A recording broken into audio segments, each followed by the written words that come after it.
How to edit PDF file in laptop. So let's get started.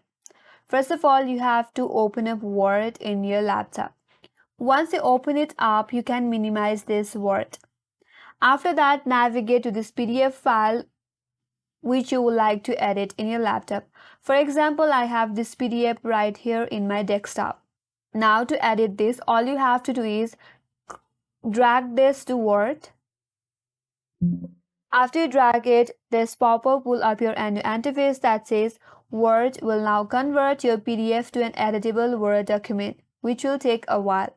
The resulting Word document will be optimized to allow you to edit the text, so it might not look exactly like the original PDF, especially if the original file contains lots of graphic. Then you can simply click on OK.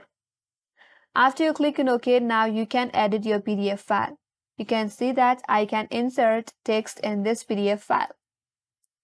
So this is the way to edit your PDF file in your laptop in Word, and that's all for today's video. Hope this video helps you. If you are new to our channel, make sure to like and subscribe, and thanks for watching. I will see you on next video.